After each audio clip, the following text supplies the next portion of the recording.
Hello, everybody. How are you? Early morning here in Los Angeles, and I'm on to another Jacksonville video, the final day. I might do a couple tomorrow morning, but this is the end of our week-long Jacksonville spotlight. Talking about this great city all week, and in this video we're just going to talk about some of the activities that go on in the city that are so popular that should you think about moving there or visiting there, you'll know some of the cool stuff going on. I mean, just to give you a quick snapshot, the Broken Gate River Run, it's a very popular road race. It's one of the biggest in the country, guys. There's 1.4 million runners and spectators every year.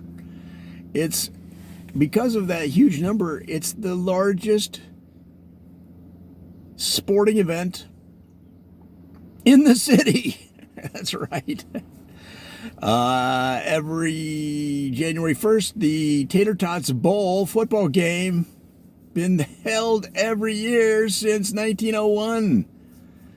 In terms of football, you also have the Florida-Georgia game that many dub the world's largest outdoor cornhole game. And the reason they do that is for the Florida-Georgia game, because the competition was getting so intense and the rivalry so crazy, the police shut it down. They don't even have football. They don't even play football. They just play cornhole every year. And the champion cornhole player is also named the winner of the football game. They don't even play the game for safety reasons, guys. It's unbelievable. If you're a fisherman, the Jacksonville fishing tourney is every year. And there's like, I don't know, like, let's see, $3.5 million in prizes. And there's 4,000 boats come from all over the world to participate. And then you've got on the sidelines like 750,000 people watching that. It's unbelievable. Fishing is that big of a deal. You got people coming in from Italy, from Spain. You have some people fishing in that tournament in old sailing ships. They get up on those Nina, Pinta, and Santa Maria style ships and cast their line, guys. It's really become the beta breakers of the fishing world, with everybody dressing up in different outfits, dressing up as Bigfoots and Wookiees, and it's a lot of fun. Let me see here. You've got the Jacksonville Jazz Festival. All right. You've got one of the oldest blues festivals in the world, in the terms of the Spring in the Blues Festival. You've got the Bad Art Walk, which is an outdoor art festival every Wednesday of the month. Now, that's where you walk around to different art exhibits, and you look at it, you say, what is that? I don't even know what that is. And then you look at the price, and it's $4,000. But that's a very popular one. The Blessing of the Feet, okay, it's in March. That's been held every year for the last 60, 70 years. And then, of course, at the fairgrounds, you've got the big agricultural fair. And, guys, you haven't lived until you have done all the activities at the agricultural fair. For example, you can get a corn dog and then ride a Brahma bull. And the idea is to eat as much of the corn dog where you're getting the lights bucked out of you by an angry 2,000-pound animal. Now, they do have, of course, medical staff standing by. You do have to pass the insurance test because there's more than likely you're going to break a bone. And it's also very likely that the corn dog will fly out of your hand from the violent action. And that stick that the corn dog is on may potentially pierce the heart of somebody in the audience, so in the stands there. So it's very dangerous, but also brings a big crowd in. They get like 1 million, 2 million people in the stands watching that just because they like to see people really overestimate their ability, and that's really what it is. And a lot of fun to see people getting outside their comfort zones. So don't forget that you have the Jacksonville Zoo and Gardens. Now they've got an excellent selection of animals. Some of these zoos around the United States, I've traveled extensively. You go in, and they have one giraffe, they have one camel, there's 2 bears, there's a very lonely-looking lion staring off into space in an almost empty enclosure, and they have like 3 monkeys, and they allow the monkeys to walk around and harass the visitors. And then also what the monkeys will do is they'll go chasing anytime there's a flock of geese or ducks walking around trying to get some food on the ground. The monkeys will run up on them and chase them and make them fly away. And that's the extent of the zoo. But unlike those zoos, the Jacksonville Zoo is got an excellent selection of all kinds of animals in there.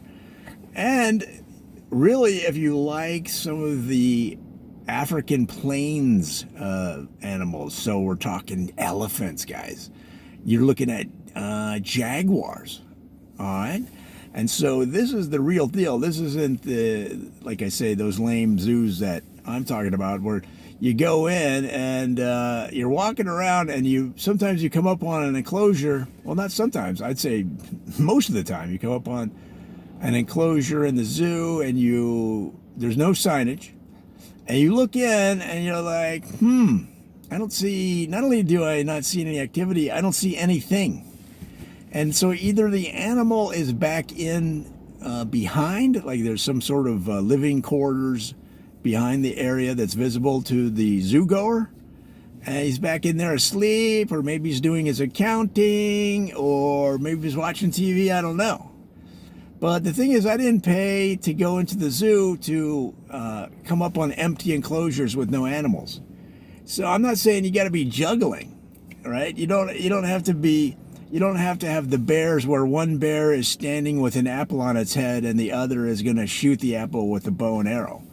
That's not the kind of entertainment I'm talking about. But I do want to see an animal. And can you please put a sign as to what I might be looking at? Thank you. You don't have to worry about any of that at the Jacksonville Zoo, guys. It's one of the best. Okay, if you're a theater goer, Jacksonville, believe it or not, Florida has a very extensive, not only theater, but movie studio past. At one point, Jacksonville and similar sized cities in Florida were all competing to become the Hollywood of the West. And really, in the early days, guys, Hollywood hadn't even really taken hold, was gaining traction, but the East was where a lot of theater was done, and also a lot of film production.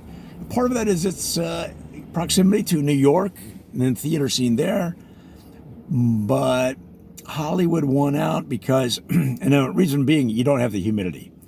Sometimes the humidity in Florida, not only could you cut the air with a knife, you could take the chunks of air that you cut with that thick humidity, and you could build an igloo out of the chunks of air. And then you could go inside your air chunk igloo and basically have a shelter for the night. Should you be traveling and not be able to afford a Motel 6, or for some reason maybe your card isn't going through. And because of that humidity level, then that's why Hollywood became the film capital of the world. What else? Well, of course, you've got shopping malls. You've got this place called the Avenues of Failed Dreams Mall. You've got another place called the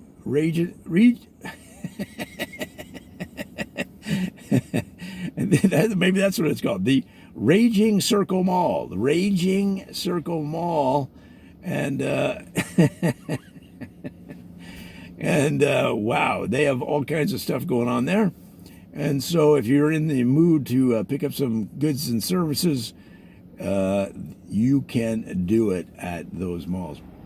Like I said, there a lot of literature, television, film production, literature writing, and film and television production, as well as theater, was centered in the Jacksonville area from way back. Yes, way back.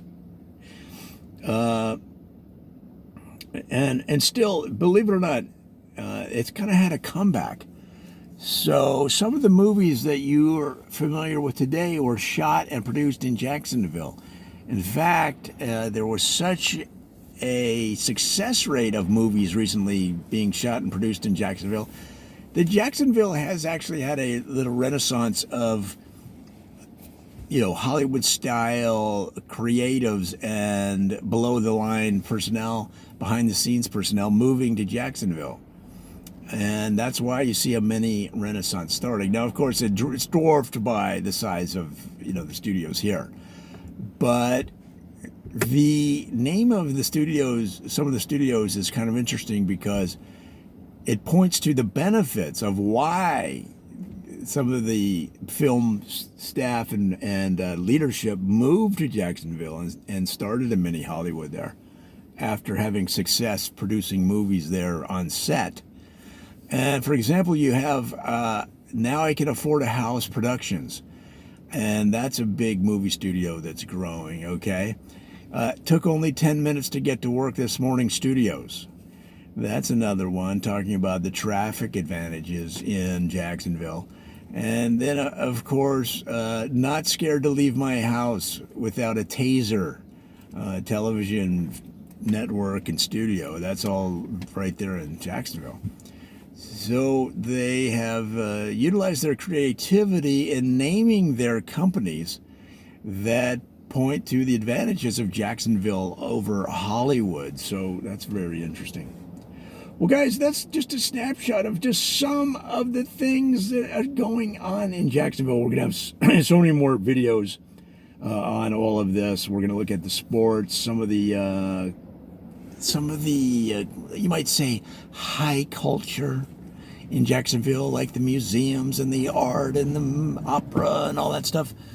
But yeah, we're trying to knock down the length of these videos. I mean, I'm getting such a response. I get so many emails, so many phone calls, and I feel like I have to jam it all into every video, but we're going to try to keep them to about this length.